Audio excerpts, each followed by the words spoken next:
Hello, welcome to Riftforge Studio.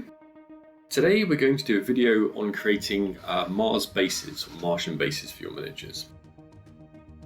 Now the first step along this process is to build up some topography and depth. So we're going to do that by super gluing down some cork pieces I've torn off there. And then we're going to be adding some sand and some PVA glue and some Citadel texture paints and an AK interactive diorama and all sorts of bits and bobs. The first step now is to super glue down our cork pieces. I'm going to start with the largest piece first. And then once that's down, we're going to glue a smaller piece of cork on top of that, just to create a little bit of stepped topography there with some rocks.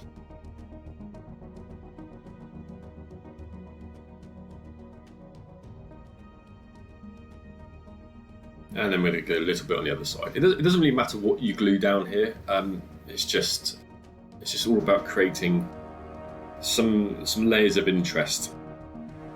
So I'm going with the cork first, but I'll also glue down a couple of stones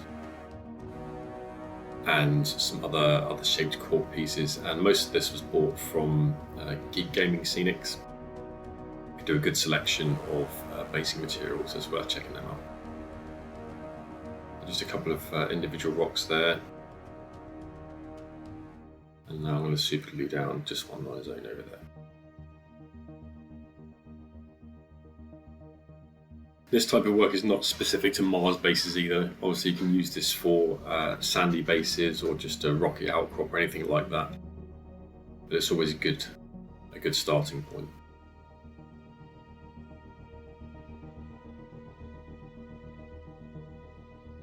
Okay, that looks pretty good. Now we're going to add some AK interactive diorama sand. Again, it doesn't really matter which diorama paste you use here. It's all about just creating layers of interest.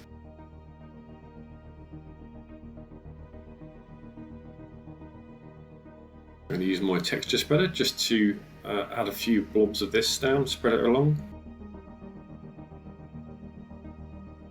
Just in random patches, it doesn't really matter where, as long as you don't cover the whole base in it for now.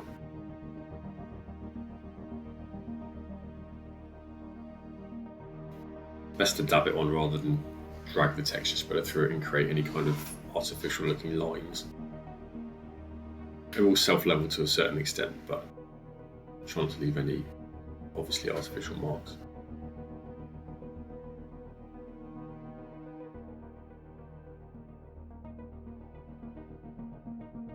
And it's worth noting as well, as you can see, I'm not applying it just to the base itself, I'm also applying it to the cork to build extra texture on those as well.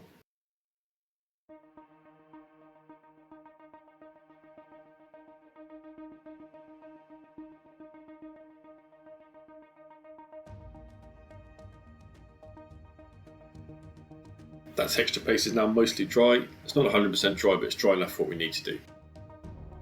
So the next stage now is to paint on another texture.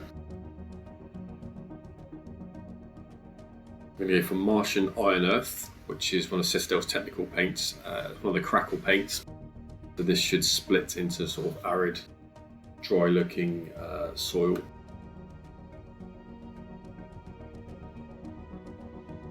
I'm going to paint this into some more random patches around the base. It doesn't really matter again, as long as you aren't covering the whole thing at this stage. Certainly to achieve the effects I was looking to achieve anyway. Obviously if you want to do that, then do so.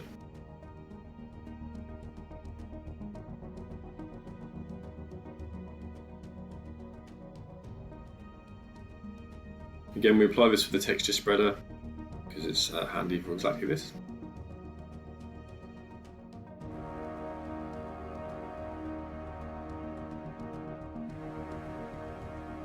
And again, I'm applying it to the base and to the other areas as well, onto the cork and even onto overlapping the diorama sand that we've already placed.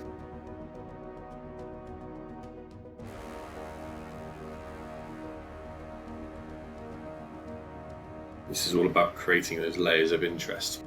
Once you get to the painting stage, all these layers will kind of blend together to make a real natural and realistic looking base.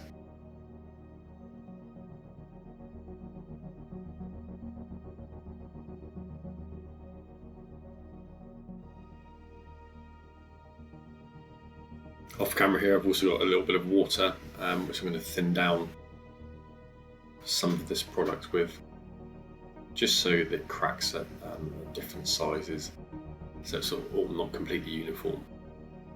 Again, it's about interest and variation.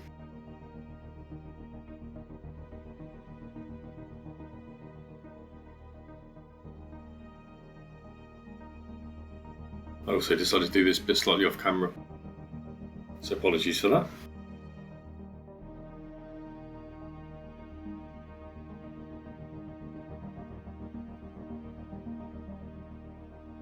Okay, there we go.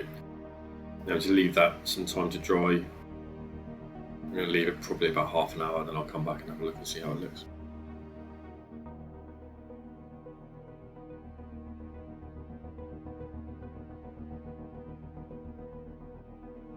That's been drying now for about half an hour. As you can see, the edges there are dry. The centre's still drying out fully, but that's fine. We can push on with the next bit now. This is to add some Martian Iron Crust, which is a slightly different technical paint, a texture paint that will crack as well, and PVA and sand.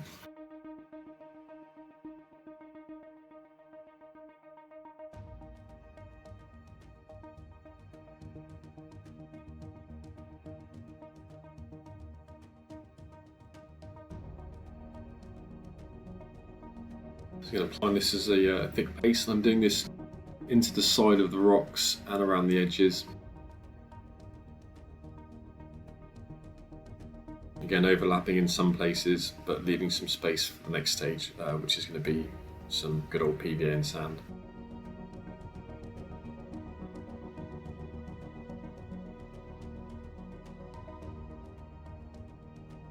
Again, I apparently got excited and forgot where the camera was.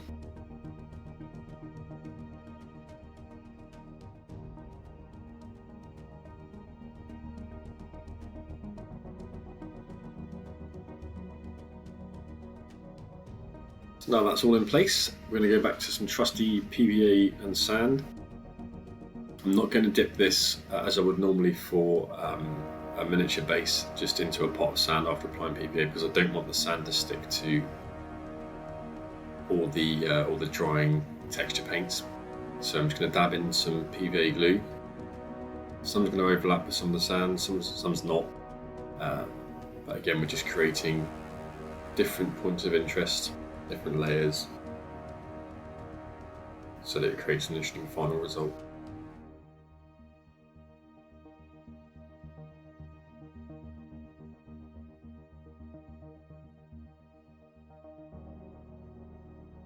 Once we're happy with the placement of the PVA, we'll then get some sand and we will just sprinkle that from above. It doesn't matter if some of that gets onto the drying texture paint, we just don't want to cover it in its entirety, so a little bit of overspill is okay.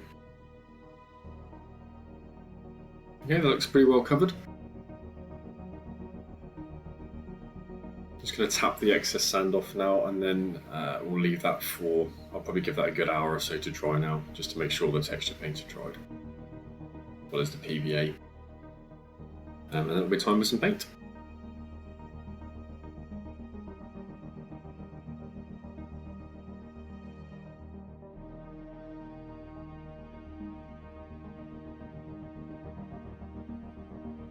I said I was going to wait an hour or so. I actually waited a day and then came back, such as the life of small children running around. But as you can see there, that's dried up quite nicely now. The texture paints have cracked and created some additional interest. So now we're going to move on to painting. So the first thing we're going to do is spray this. There we go, that's all sprayed now.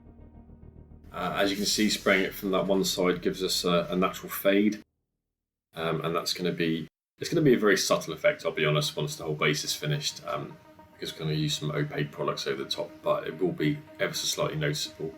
I've never really found a basing video that I think captures it, but having studied the photos, I've tried really hard to match the tone and colour as best I can.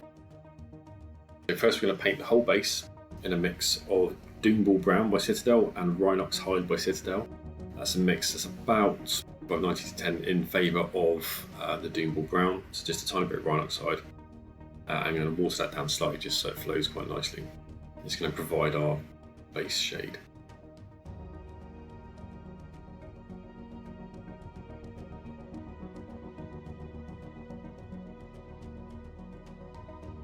The next step now is to dry brush. So we're going to dry brush neat Doomball Brown. This is just to bring our kind of mid-tone colour back in, now that we've provided a darker base. I'm going to cover, it's a heavy dry brush, going to cover the whole base in this really. I'm trying to sweep the same direction as the highlight from the spray can.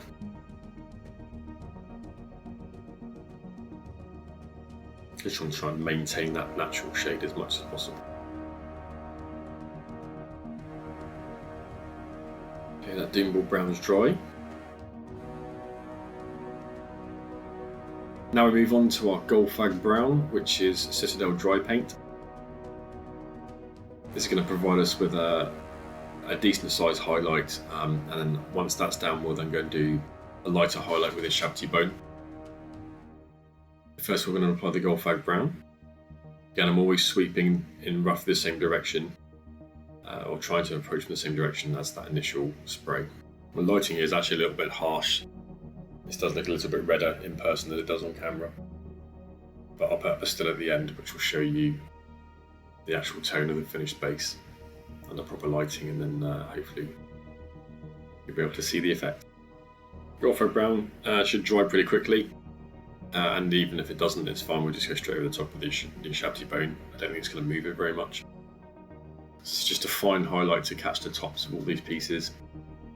Again, just providing further contrast. Just looking to increase the definition.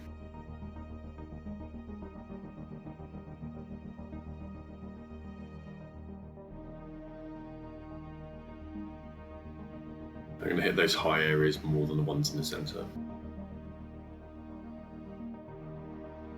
Okay, that looks pretty good.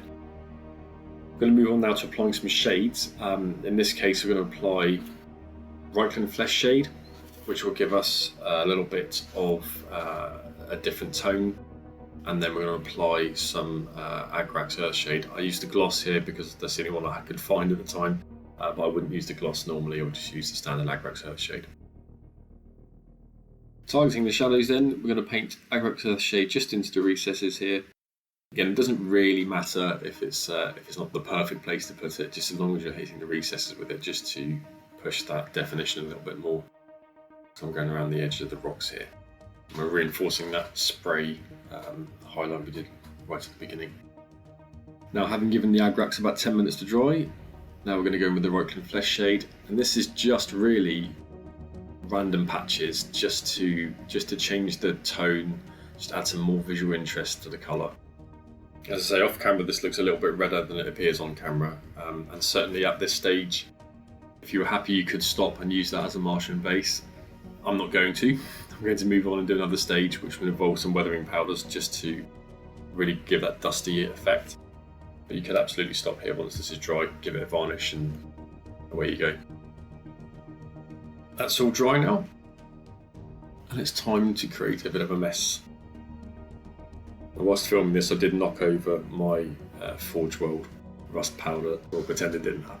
So using a mix of Forge World rust powder, I think it was light rust, and the MIG medium rust pigment.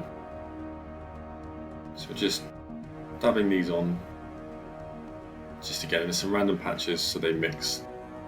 I focused the lighter one a little bit more towards the top of the rocks there, but and you can use three tones, you know. You'd always use darker rust as well if you want to really mix all three together, but I wanted to create a shadow with the painting effects and then use the powders just for the brighter ones, just for that tone. Now I've just got a dry brush and I'm just dabbing and brushing and mixing all these together. And once you're happy, you spread that out to all the places you want to put the pigments. We're going to add some pigment fixer to this. You can use white spirit. I normally do use white spirit, but I bought a new bottle of MIG pigment fixer, so I thought I'd try it out. This is going to be via a pipette. We're going to just put a few drops of this stuff onto the base, and that will then dry and hold those pigments in place, but maintain the natural look. there is no way to completely seal these onto the base. For just transporting around and living in display cases and gaming tables would be absolutely fine. I'll also point out here that I was a little bit overzealous with this pigment fixer, and really I should have put on probably about half the amount I actually did and let it seep through. I thought I'd leave it in just so I could let you know not to do that. Mars in all her glory. Thank you very much for watching. Please like, comment and subscribe, and if you would like to do a video about any other subject or technique, then please drop us a message or a comment. Thanks.